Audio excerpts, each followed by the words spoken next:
I look into all these things, I feel that we are heading for a midterm, with or without the women reservation bill being passed on the floor of the parliament. But that possibility hinges on what happens on 4th May, correct? Absolutely. It hinges on what happens post May. Even in the states where we are finding in our tracker very distinct signs of anti incumbency, the surprising fact is the incumbency or the anger is not directed against those chief ministers personally. Himanta Biswa Sarma is an old Congress hand, and as they say in Sanskrit, Chanakya Niti, Sam Dam Dand Bhed. There is hardly anything that he has not used. Actually, Assam has become a mirror image of Jammu and Kashmir in terms of politics and in terms of demographics. What you see in Kashmir Valley, that is almost like 100% Muslim population, where BJP cannot even dream of winning any seat. So Assam Valley has become like Kashmir Valley, and Upper Assam has become like Jammu. So only difference is in Jammu and Kashmir, still the valley region has majority of the seats. So even if BJP wins 100% of the Jammu, they are still unlikely to get a majority. While in the case of Assam, the upper Assam has majority of the seats, while the Assam Valley has minority seats. So it is a mirror image in just a twisted way. I was joking with my Malayalam colleagues the other day, and they were asking me in the pre-poll program, how sure, because we are projecting that Congress should win Kerala, ideally. And they said, how sure are you about your data? And I said, I am 100% sure about our data, which is predicting a Congress lead, Congress victory.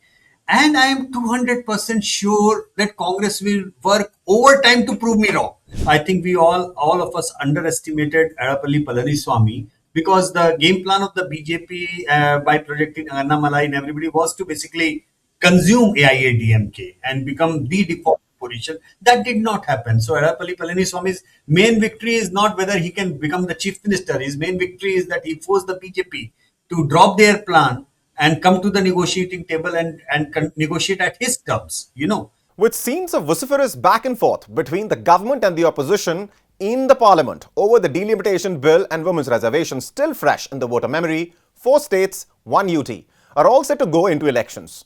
For the next couple of weeks, India's political calendar is packed. Results are due on May 4th.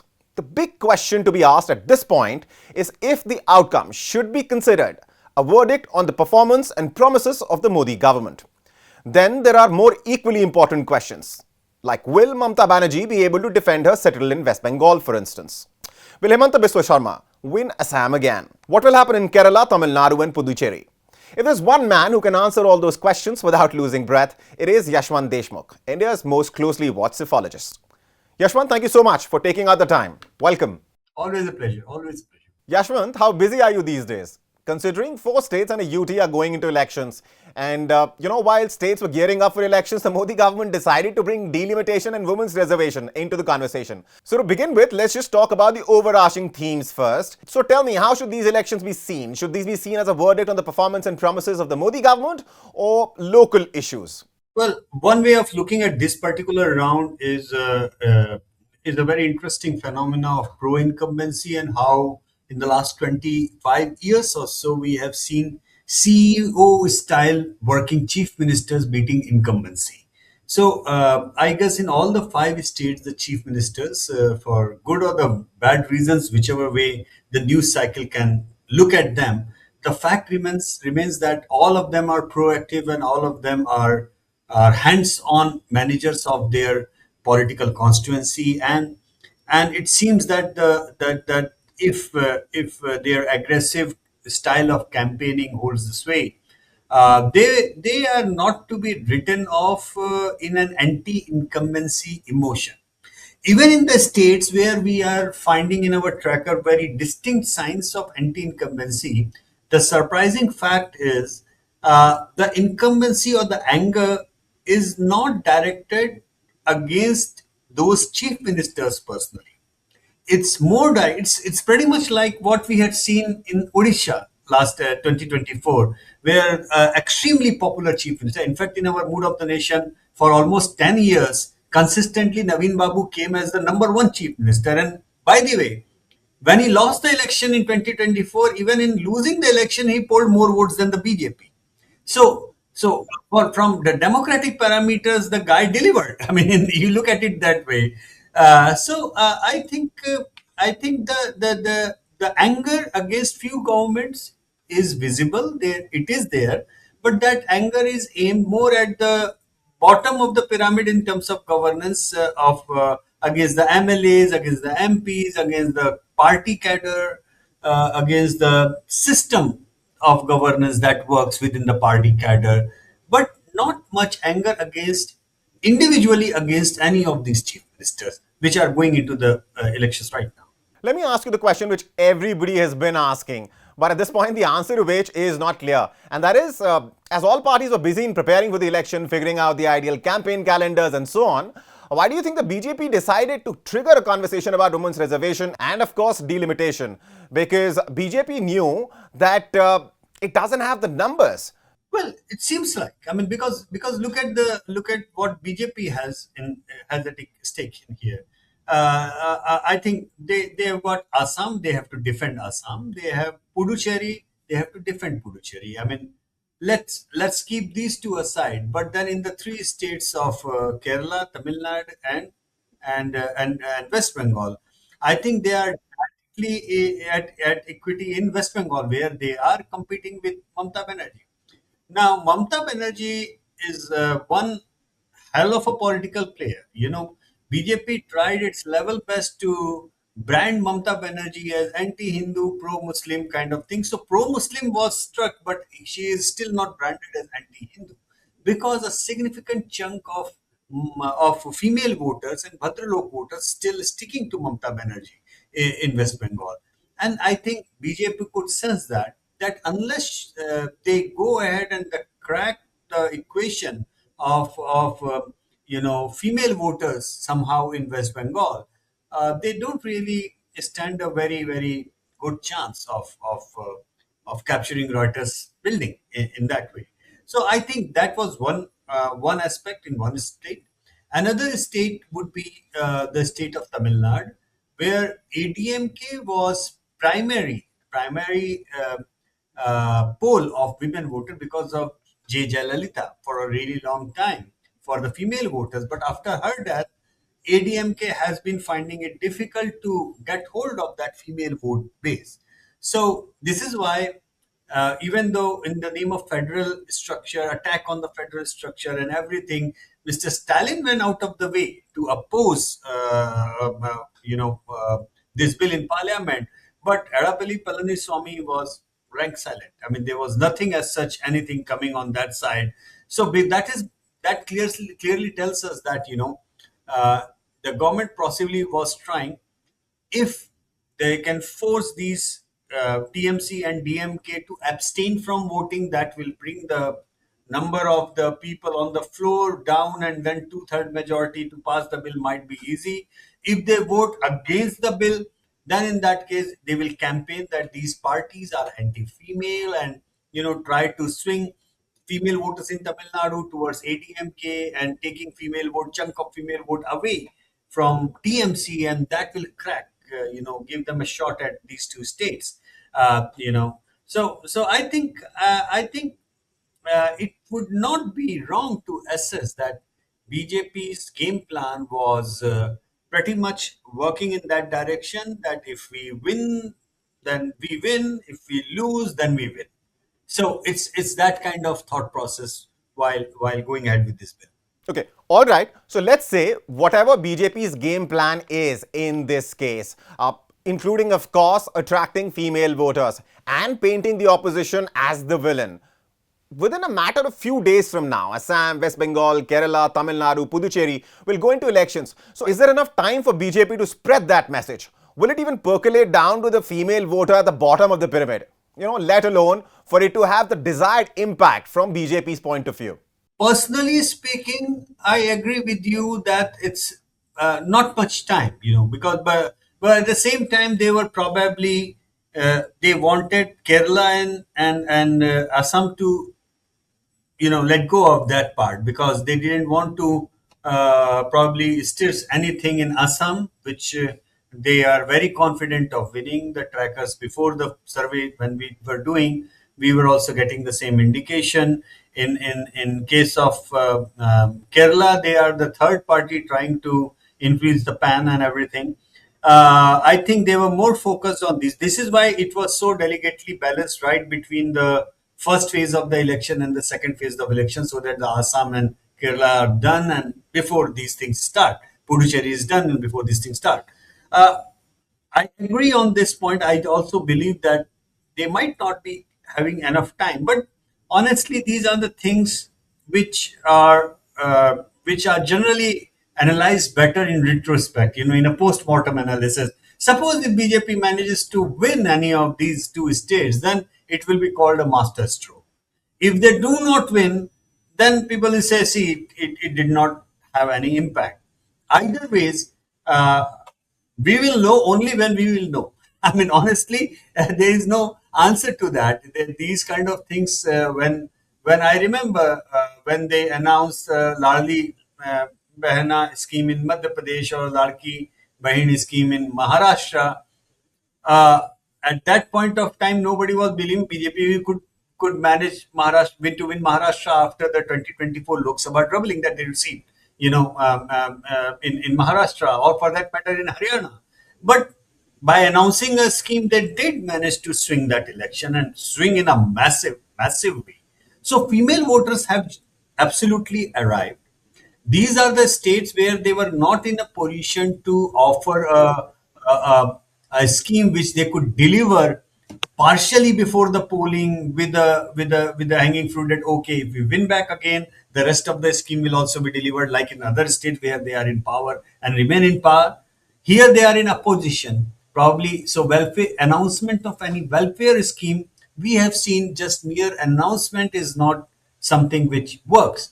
If you are in power, you announce and you start implementing it, then people want you to continue governing so that the scheme continues. So not that if you lose, somebody else comes into power and they stop the scheme. So that fear of losing out on a certain scheme makes you win again.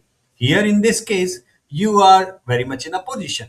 So it's just announcement of a welfare scheme will not work. So you have to go beyond that in order to catch the female voters. I think that's the larger strategy that was at play, and we will know only when we'll know. I mean, when on the fourth, when we know the results, if anything of this works, this will be hailed as a master stroke. If it doesn't work, it will go down as they tried that, but it did not work. Interesting. Let's get one more big picture question out of the way, and then perhaps for the remaining time, we can focus on states individually. So, Yashwant, what do you think will be the impact of this entire conversation about delimitation, which is now, of course, centerpiece is making headlines across the country? Do you see anxiety, especially among the southern Indian voters, as far as delimitation is concerned, and the associated fear that southern states might carry lesser weight in the parliament? Although the government, of course, has denied that possibility. It was, but I think government have been fair and square in saying that the proportion will be maintained. So beyond that, I guess that it will be only a war of narratives. If every southern state knows that their seats are going to be doubled, it's fine. The question is delimitation is not about the number of seat or proportion of seats that the south is losing on. I think what they are fearing is a delimitation for which the opposition parties, number one, are not ready in terms of infrastructure, rank and file, because delimitation is an exercise which will be greatly influenced by on the participation of the cadre on the ground. And what we have seen in Assam, for that matter, that the way the Assam gerrymandering has happened, all of a sudden we see that Congress is now concentrated in 22 assembly segments, which are I mean, almost like 90 to 100% Muslim areas. So it's like BJP has packed those seats from and reduced the number of seats from 40 odd seats to 22, where the earlier the slicing of the Muslim seats or seats were like that, where about 40 odd seat had a significant chunk of Muslim population. Now the slicing is like this, where the entire southern belt of Assam, The Muslim population is packed. This is why in Dhubri Lok Sabha elections, you remember, Congress won that seat by 1 million margin. 1 million votes. That's a I mean, that's a world record of sorts in that way. Nobody has ever thought about anybody winning with a 1 million plus votes. But did that help Congress in Assam? No, because Congress lost 10 odd seats with 1 lakh votes each.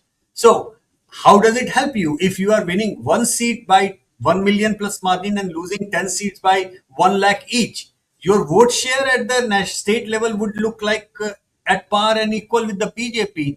But the bottom line is you will lose 9 out of the 10 seats, at stake. So that is something which has happened, and I guess that people in the opposition parties, they are realizing that if they are not ready with the scientific temperament on how to push the delimitation on the new census, they do not have time. They are not ready for that. Number one. Number two, even if your delimitation goes in a most scientific and correct way, without any bias, without any influence whatsoever, political influence, the fact also remains that the new 272 seats that are added for the female things, they will be rotational, and no party, barring probably the BJP, is actually ready with 33% faces in terms of candidates, women, female candidates.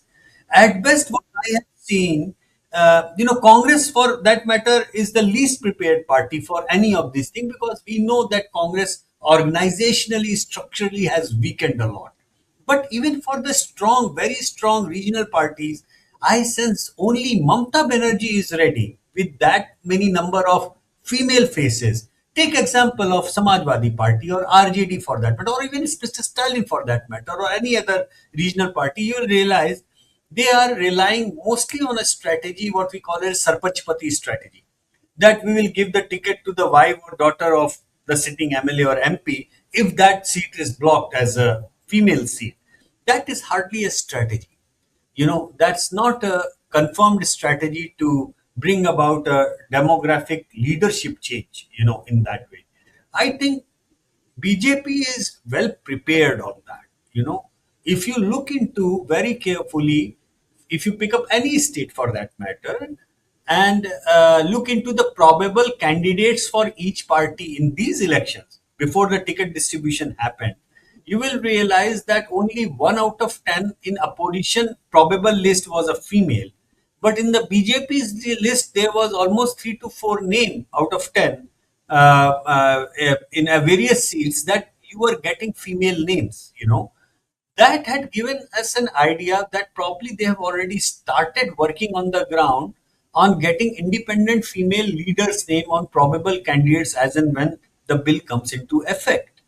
Other parties are, Mamata Banerjee is ahead on that. She is way ahead on that. Uh, Priyanka Gandhi tried that in UP, Ladki Hu Lad Sakti Hu. That was a kind of a step should have prepared if the Congress would have taken that step in every state and that kind of a movement. So why opposition is disagreeing is, number one, they do not trust the government or the BJP that the delimitation part will be done in a fair and square way. Number one. Number two, genuinely they are not prepared because they do not have enough female faces to face field. The opposition's biggest problem, especially while fighting the Modi government, has been that by the time they understand the game afoot, a new phenomena is introduced by the Modi government in the mix. And they had to fight that battle. So while they were still struggling to win on this front, there is a new front which has been opened by the government. This time, women's reservation and delimitation. We will, of course, find out the impact of these moves on 4th of May. But Rahul Gandhi chose to frame this as gerrymandering. He's alleging that the traditional vote banks that the opposition parties have had, they will be broken up after delimitation comes into the picture. Do you see that as a real possibility? I don't think that's very much possible. But what I see merit in Rahul Gandhi's argument is about his passionate campaign on the OBC front. I think he is trying to get into the shoes of Samajwadi Party and RJD when they opposed in 2013 this bill based on the Parkati Aurtein and OBC Mahilaon ko nahi milna and like that, where the campaign was like, the elite upper caste women will be taking benefit of this women reservation bill, and they wanted a reservation within reservation for OBC women, that is why it didn't get implemented in 2013 and 14. I think Rahul Gandhi has discovered that kind of mantra, and he feels and he has been trying the OBC, जिसकी जितनी संख्या भारी उसकी उतनी हिस्सेदारी, number game and all that. Basically rediscovering the Mandal versus Kamandal thing, that okay, Mandal is what we can pitch against Kamandal. Will that be useful? I don't know. I mean, but it makes sense that he is pushing hard on the new census numbers, because the new census numbers will also have the caste figures. And if the caste figures come in, they can do a push that why not have SC, ST, and OBC seats reserved within the elected seats. Will that be possible, or will that be I mean, forget about if that is a correct thing to do or not. I'm not even going into the modalities and binaries of being correct. But suppose if they get the number of the OBCs in the new census, and Rahul Gandhi proposes in the parliament that we want that, forget about female, we want that just like SC and ST, even the OBC seats should be reserved. That's like opening a Pandora's box, which even BJP will find it difficult to contain. That's why they wanted this to happen on the previous census. And that is why precisely, even while this debate was going on, they actually brought the notification to implement the 2023 bill. They did not stop for that. They said that 33% on 2011 census done. And that's the reason, because they do not want to wait for the new census, because new census means new caste data, new caste data means OBC, OBC means OBC number means new twist to this reservation bill, and the entire war of narrative of being pro OBC, anti OBC, and everything that will fall flat. So that is something where BJP doesn't really want to. That is why they just brought the notification that okay, this is being implemented, what we have passed in 23, implemented. Simple. So now that part is gone. Now, on one hand, you don't have 800 seats plus seats, blah blah blah blah blah. What you have confirmed thing in your hand now is 33% of 543 will be implemented, and that will be implemented on 2011 census. And because 2011 census does not have the numbers for the OBC mapping, so OBC reservation within the women reservation as an issue is dead. I mean, at least in the practical side of it. Right, right. Now, let's, if not alphabetically, specifically talk about the 4 states and 1 UT. Let's talk about the states individually. Let's start with Assam. Now, Congress was seen to be on a very aggressive footing when it came to fighting the election against Himanta Biswa Sharma and the BJP, from allegations of corruption on not just the CM, but also his wife. FIR was registered, things reached the court, so on and so forth. Now, according to you, what does this suggest? Do you think this suggests that perhaps Congress, as many are saying, may see some hope of at least improving its existing tally in Assam, if of course not defeating Himanta Biswa Sharma? What's your reading of the situation in Assam? Well, we stopped releasing the tracker data because of the election commission, mandate and embargoes. But whatever, till that point of time, the data that is in public domain, I can only talk about it. As I mentioned, because of the delimitation and that thing, there is a very distinct, because 3 states went into delimitation in 2023: Jammu and Kashmir, Assam, and Jharkhand. Jharkhand has its own thing. Jharkhand was done well. Hemant Soren won that again, so there was no question of any gerrymandering or anything. Fair and square. Jharkhand is done deal. In case of Assam and Jammu and Kashmir, actually Assam has become a mirror image of Jammu and Kashmir in terms of politics and in terms of demographics. What you see in Kashmir Valley, that is almost like 100% Muslim population, where BJP cannot even dream of winning any seats anymore. They did not. By the way, BJP even refused to field a candidate in those 3 seats of Kashmir Valley, because there was no point. They knew there is no point. So Assam Valley has become like Kashmir Valley, and Upper Assam has become like Jammu. So only difference is in Jammu and Kashmir is still the valley region has majority of the seats. So even if BJP wins 100% of the Jammu, they are still unlikely to get a majority. While in the case of Assam, the upper Assam has majority of the seats, while the Assam Valley has minority seats. So it is a mirror image in just a twisted way. That's the ironical part of it. But yeah, Congress has a problem at hand right now because Himanta Biswa Sarma is an old Congress hand, and as they say in Sanskrit, Chanakya Niti, Sam Dam Dand Bhed.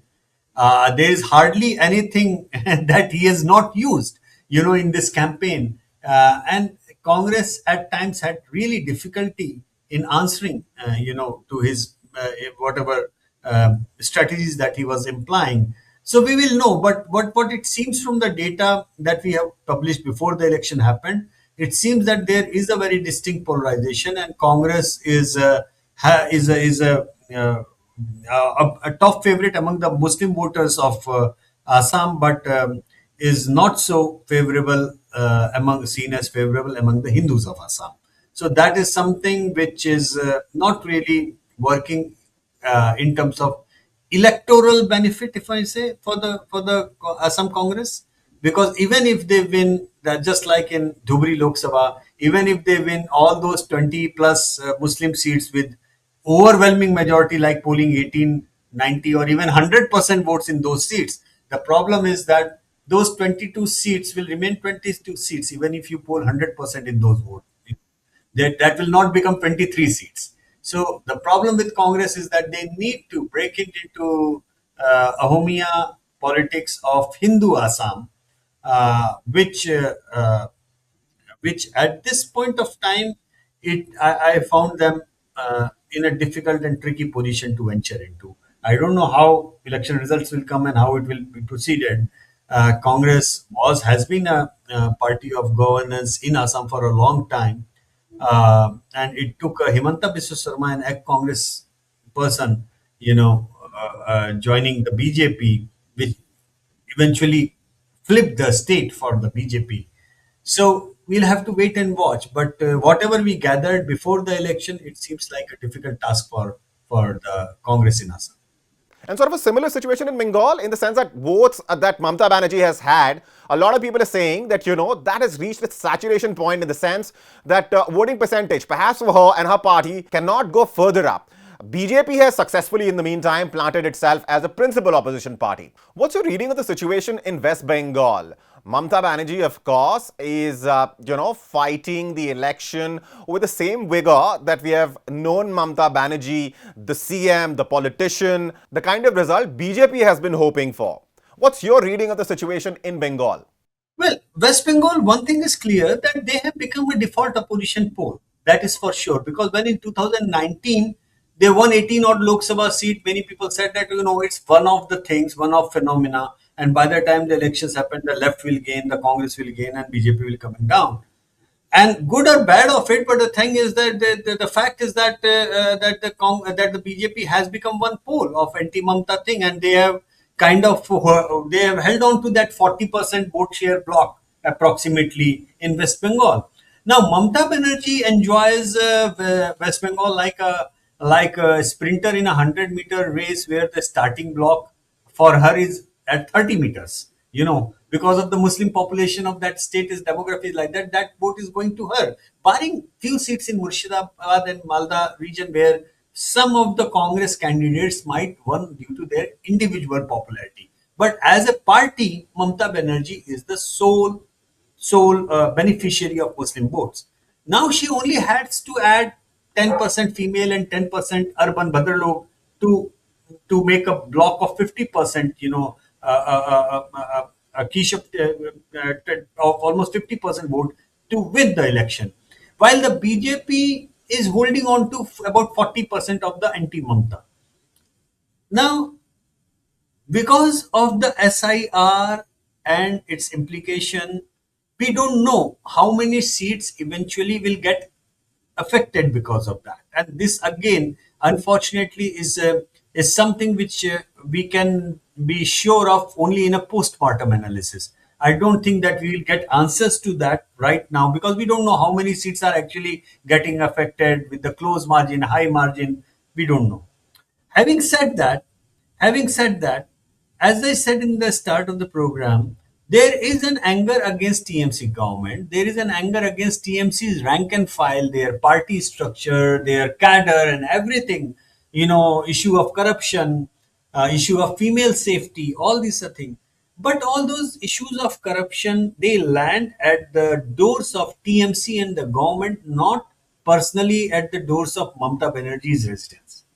So Mamata Banerjee still remains the hot favorite, number one choice of Bengalis to be picked up as the chief ministerial candidate, and that is something for the BJP probably to understand. That's why they knew if they do not do anything uh, to crack the grip of Mamata Banerjee on female votes, it's difficult for them to crack the equation of West Bengal.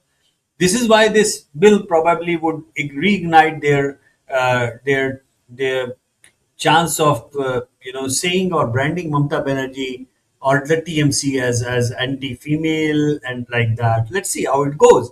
But taking a cue from Odisha, where the BJP was dumped by Naveen Babu in 2009 elections, and since then BJP was the default opposition in Odisha, and they managed to win Odisha even without a face in Odisha against an extremely popular Naveen Babu, just purely riding the anti-incumbency at the micro level against the government, against the MLAs, against the local faces of the BJD and like that. So they have this capacity to wait for 15 years, like they have waited in Odisha. As we know that RSS also largely plays a game of 15, 20, 30 years when they are looking at any state. So they are there to win by default, as and when naturally the anti-incumbency crosses a threshold, as and when even after the extreme popularity of Mamata Banerjee, the sheer weight of unpopularity of her people on the ground brings her government down. So BJP can win. Well, can that and will that happen? Yes, it can happen. It will happen if the things go on like this. But will it happen in this election? That I have a doubt on. The data before the ECI embargo set in, the tracker data did not suggest us that it is likely to hit the tipping scale in these elections. So let's wait. Let's wait. A week. They say a week is a long time. So yeah, when you said that with the women reservation bill and the fiasco attached to it, is it too short a time? But we also know week is a long time in politics. So we'll have to wait and watch. Right. And there's so much that we can talk about as far as Bengal is concerned. But since there is a paucity of time, let me quickly jump to Tamil Nadu, Kerala and Puducherry. Let me just get a sense of what the situation is like in Tamil Nadu, because as far as Tamil Nadu is concerned, the BJP would hope that it emerges as the kind of force it has over the years in Bengal. Well, that's still a far-fetched dream for BJP, isn't it? Also, what role will Vijay play? Oh yes, and there are two parts of that riddle or puzzle to solve. Number one, I think all of us underestimated Arapalli Palaniswamy, the way he kind of held his ground as far as the AIA-DMK party rank and file is concerned, because the game plan of the BJP by projecting Annamalai and everybody was to basically consume AIA-DMK and become the default position. That did not happen. So Edapalli Palaniswamy's main victory is not whether he can become the chief minister. His main victory is that he forced the BJP to drop their plan and come to the negotiating table and negotiate at his terms, about the number of seats and even the candidates. Annamalai is dropped. BJP did not give him ticket to contest. So that one part is like Palaniswamy. Second part is that there is huge anger, huge anti-incumbency sentiment building up against DMK, but there is no personal anger against Mr. Stalin. Number one. Number two, that anti-incumbent vote, which was large in a pendulum way, generally would have swung from DMK to ADMK, is getting stopped in between by the new entry of Vijay and TVK. So Vijay's entry is a problem for ADMK at this point of time, because the more votes that Vijay gets, the more chances are that DMK will find it easy to win. You know, so there are two contradictory question or analysis that comes out from this. Number one, if you will ask me what Vijay is eating, is it DMK vote or ADMK vote? My answer would be DMK vote. And that will automatically suggest you, if he is eating the DMK vote, that DMK should be at loss. No, because if he's eating those DMK votes which are upset with the DMK, in a normal time it would have swung to ADMK. But because that swing is not happening, Vijay is playing the spoil sport and indirectly helping the DMK. So that is a very kind of a twisted phenomena that is happening. So if Vijay goes down to 5%, like say Prashant Kishore in Bihar, like 3.5%, then the bipolarization of this contest will help the ADMK, and DMK will be in big trouble. If DMK polls around say 10 to 15%, then by virtue of a vote splitter, he will not win much of the seats himself. Hardly it will be big thing if he wins his own seat in that case. But he will ensure that DMK wins by splitting the vote. And if he touches, say, 20% votes out there, that would be an interesting phenomena, because then we are looking at votes not just from the ADMK but the DMK and coming across the spectrum, and if that might give unpredictable number of seats to either of the two major parties, but it will throw the traditional equation of Tamil Nadu into a very very weird trajectory, because we know the Tamil politics, the film, movie, charisma, charm, that's all integral part of the Tamil politics. Has been with the Karunaditi equation, has been with the MGR, and followed by Jayalalitha, and like that. So we will know. If it was a normal routine election, I think Palaniswamy would have been sitting pretty. But this is not a normal and not a routine election. Yeah, with Vijay's entry, Tamil Nadu election has become really interesting. But let's see how many votes he actually ends up getting. And let's quickly talk about Kerala now. So if there's one state where Congress before and after a press conference would actually talk about having some sort of a serious hope, it is Kerala. During the press conference, of course, it will put up a brave face. It will say it has serious hopes everywhere in Assam, in Bengal, and Tamil Nadu. Wouldn't you agree that Congress is in a really strong position? And the anti-incumbency can actually benefit Congress in this case, and it can perhaps emerge as a winner in Kerala. Well, in the ideal circumstances, Congress should just. Listen, I'm asking you such overarching questions for one reason and one reason alone, and that is because we have a paucity of time, and I know since we're talking about 4 states, 1 UT, so I'll probably have 2 to 2.5 minutes in case of, every single state that we have to discuss. So, I appreciate that. I've been, and I was joking with my Malayalam colleagues the other day, and they were asking me in the pre-poll program, how sure, because we are projecting that Congress should win Kerala, ideally. And they said, how sure are you about your data? And I said, I am 100% sure about our data, which is predicting a Congress lead, Congress victory. And I am 200% sure that Congress will work overtime to prove me wrong. They can work overtime to snatch the defeat from the jaws of victory, that the way they have done in Haryana, they've done in Maharashtra, and so many states and so many times over, that I have become kind of a shaky when I am these days saying that Congress can win this. Congress can definitely win this. Congress should definitely win this. Can they win it? That is purely on the Congress now to see. The elections are over. We will know very soon. I mean, in the post poll analysis on 29th, or on the counting day on 4th. So if it is an election, but interesting thing about Kerala is it's a question of existential crisis for Congress and the CPM both. If Congress manages to lose this election in Kerala, then it's gonna seriously put up a question mark on the winnability factor of Congress across India. That's a serious question. And if the Congress manages to win Kerala, then left is going to face a serious existential crisis, and that will trigger a counter polarization in Kerala, what we saw in Tripura, or for that matter in West Bengal. Clearly, that in West Bengal the BJP's vote was purely from the left votes. BJP simply ate up the entire left votes, not the left ecosystem. Mamata Banerjee took away the entire Congress vote and the left ecosystem. BJP has kind of taken in all the left votes.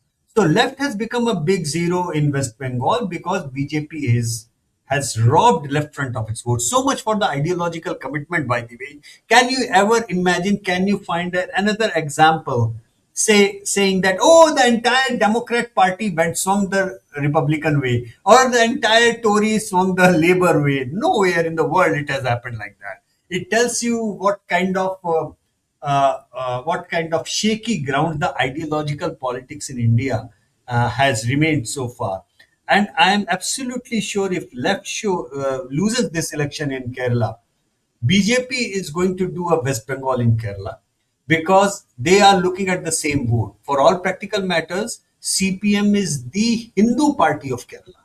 Congress is the Christian and Muslim party of Kerala. And left vote bank will go down if BJP goes up. This is why whenever in the Lok Sabha election BJP touches 20% vote, Congress sweeps. Whenever in the Vidhan Sabha election BJP vote crashes to 10% votes, left sweeps. Because the Hindu votes in Lok Sabha election go to BJP, Hindu votes in Vidhan Sabha election so far have been going to the left. But if the left loses, then that will trigger in a very, very weird way a new way of mobilization. BJP will go all in to capture the left vote bank, Hindu votes in Kerala. And by the time the next 5 year cycle comes in, you might very well see a BJP versus the Congress game in Kerala rather than Congress versus the CPM game in Kerala. So either ways, no matter what the results are going to be on four, one of these two parties, it is going to sound almost like, and one funny thing that ironically in these election, while BJP is a non-entity in Kerala as everybody loves to call it, what was the campaign of LDF and UTF? The campaign was BJP because both were accusing each other of helping the BJP to grow in Kerala. Both were accusing each other of being the BJP's B team. BJP's B team. So BJP might not win a single seat in Kerala, but it was the campaign theme of Kerala. So that way, this election is very important to understand what is going to be Kerala in 5 or 10 years. That is something fascinating for me as a psephologist to study. Let's talk about the lone UT now, Puducherry. BJP would try to defend it because its victory margin, despite the alliance, was very thin last time. The alliance had just one more vote over 50%, over the 50% mark. What's the situation in Puducherry? Because if DMK comes out strongly in Tamil Nadu, as you were suggesting earlier, it might have repercussions in Puducherry as well. Well, last time it was a deviation of sort when generally Puducherry and Tamil Nadu give the similar kind of verdicts. ADMK, DMK had a very strong presence. They control the politics over there to some extent. But AINRC or Rangaswamy's faction, his popularity actually swung that election to NDA favor, and BJP also won significant number of seats. Now, again, in a typical CEO style, there is not much anger against him in person, but there is a significant anger against the government and the MLAs and everything. It's again like Kerala. It's an election for the Congress to win because Congress is the leading face. DMK is taking the back seat. I mean, for reasons known to them. We don't know how it is going to flare up, but it seems like if he is also a hands-on political manager, and if NRC manages to win this with the BJP, it will be largely a pro-incumbent verdict because of the welfare schemes and the image. But there is acute incumbency, anti-incumbency sentiment at the bottom of the pyramid, at the grassroots level. If the Congress manages to play well, it's something which they can just take it, you know. But it's a big if, because we know the problem that the Congress has been facing in terms of factionalism, in terms of having really, really questionable equations with the DMK.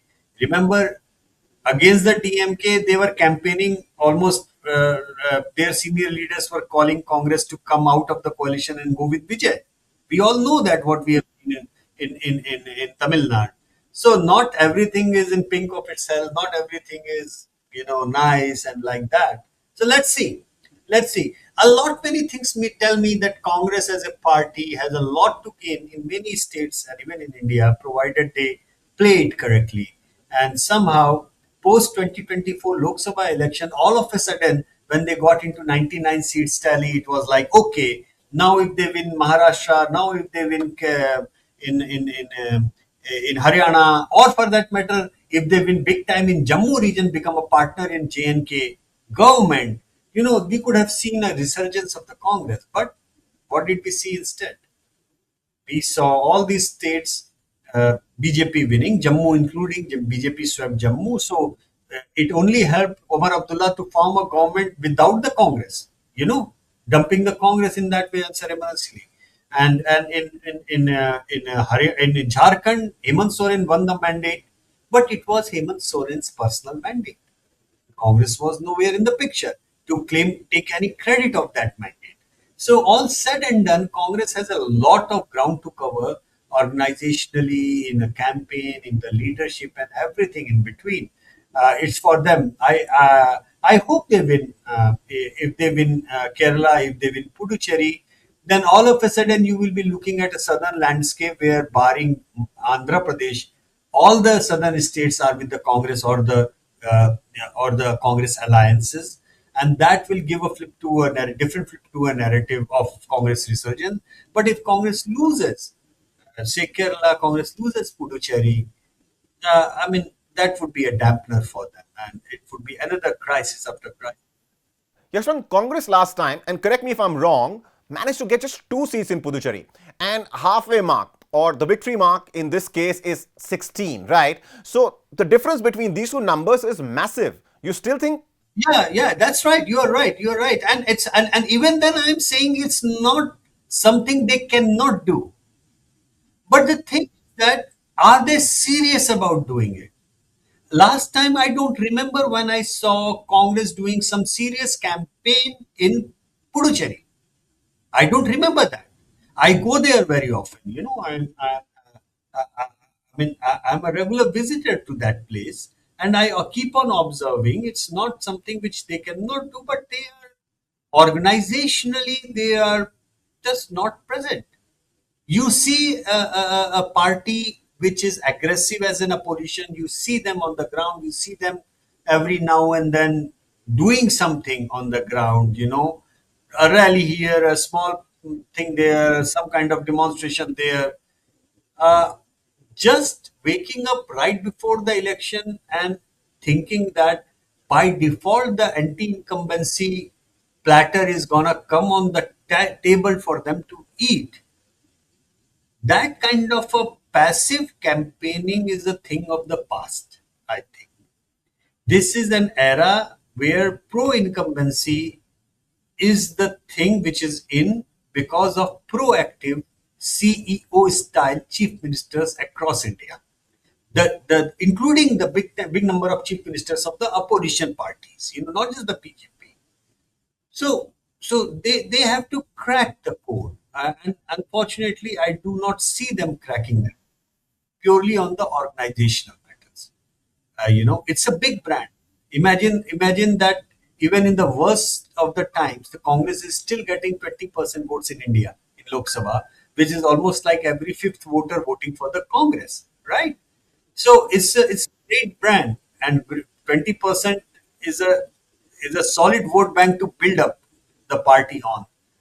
But they need to work on the organization. They need to work on the ground, and they are competing with some people who are 24/7 eating, drinking, thinking politics. They are politicians 24/7, And you may hate Modi, you may hate Shah, you may dislike RSS, and you may dislike BJP, but you have to give credit to them. You cannot take the credit away that they are 24/7 into campaigning electioneering board. They are giving everything in the West Bengal, to capture Sam Dam Dandabed Jo bhi hai. That's what politics is all about. You have to be 24/7 doing political frame of mind. If you are not there, you cannot compete with that kind of organizational strength, which is strengthened by the RSS and the campaign phase, which is like the Narendra Modi's face and the chief minister's face, which are popular in many states, and somebody who is like Chanakya Buddhi, like Amit Shah. So you may dislike it, that's fine. But the thing is that just merely disliking them is not going to make you win the election. You have to outsmart them. You have to fight your way. You have to do the politics exactly the way Mamata Banerjee does on the ground. Fighting like a street fighter. Unless you have that kind of a fighting spirit on the ground, you don't have that kind of aggressive leadership to match move by move. Uh, you know, it's difficult. No, you're right. I mean, as far as Congress is concerned, I don't know how ready Congress is as a political party to convince the voters, but people who have traditionally been voting for Congress, those 20% that you were talking about earlier, I'm sure they, of course, won this from the Congress. So let this be my last question to you, and it's a hypothetical. And I'm taking this from what's been floating on social media. Some analysts have said it. Some analysts have said it. You have said it as well. And that is that, let's say, come 4th of May, BJP sweeps 4 states and Puducherry as well, one huge victory and gets the mandate that BJP perhaps would love to get. In that case, how realistic midterm polls become as a scenario? Well, honestly speaking, this is something which I said, and it created a flutter that that I'm looking. I'm probably still at a probability of a tempo. You are right, because it's not something which I joked about. You see, the way the women reservation bill was rushed up, if they would have passed it, then I guess that they would have gone probably for a midterm within a year, because next within 10 months we have got UP, Punjab, Uttarakhand, and then by the time the next year ends, we have got three major states, and then we have got Karnataka coming up. Then we've got Rajasthan, Madhya Pradesh, Chhattisgarh, Telangana. So there, in the next 18 to 24 months, we have got almost half of the big states, major states of India, going into election cycle. And if they would have passed the bill, then the 30%, 33% reservation thing would have come with the increased seats into effect with UP, Uttarakhand, and Punjab. And we all know that even though their style of functioning has not changed, but whatever 2024 verdict came by, BJP was not very pleased with that. We all know that. They would always love to have the complete numbers in their stack. But my calculation about going into midterm possibility was more of on the economic side. You see, in our tracker, we have been always telling about the economic distress which is gripping in, even after so much of welfare schemes doing whatever they are doing. But significantly large chunk of people or the households are saying that it's becoming difficult to run their kitchen. And with the war, we know what kind of disaster this war is. Not just on the industry, we have not even started looking at the problems this war is going to create. We are not even 1 month into it, and we see industrial units closing by, the food counters closing in. That gig economy taking a hit. Uh, all in all, the way whatever Mr. Trump is doing and the unpredictability of whatever he is trying to do is a doomsday scenario for global economy, not just for us. And if the economy is doing bad, then the next 3 years, by the time 2029 elections happen, people will stop asking why this economy is in bad shape. They will start blaming. So even before that blame game starts, if I am Modi, Amit Shah, I would rather take the piggy ride of the female reservation, reboot the system, redraw the constituencies, make the local incumbency go away, and ask for a fresh mandate even before the economic crisis starts hitting people, so that which will hit eventually the political class, whomsoever is ruling. So that's why, due to this war and the implications on the economy that are very much likely, that's clear and present danger. So that's why my equation was that when I look into all these things, I feel that we are heading for a midterm, with or without the women reservation bill being passed on the floor of the parliament. But that possibility hinges on what happens on 4th May, correct? Absolutely, it hinges on what happens post May. What if BJP loses all that thing and everything happens? Then it will be a different scenario. And will they go ahead with the delimitation, or will they go on 2011? And will they say, okay, one third seats out of 543 to be done, just like we have the reservation for SC or ST seats, just one third rotational basis. We'll have to wait and watch after that how the things emerge. But uh, I still feel that governments across the globe are nervous about economy, how it is going to hit them, and it's going to hit their ratings and the way they are seen as to govern. And any smart person, smart politician sitting on the chair would like to get a fresh mandate for 5 years, rather than being hit by a really bad economic situation after 3 years. Preempt that crisis, preempt that bad note, preempt that kind of narrative that the economy has, faltered. I think that might be working. I mean, that's what my reading is. I may be totally wrong, but that's one of the possibilities which is coming to my mind when I think about it. Interesting times ahead for sure. It's always a pleasure talking to you, and time flies when one is talking to you. So thank you. Thank you. Always, thank you so much.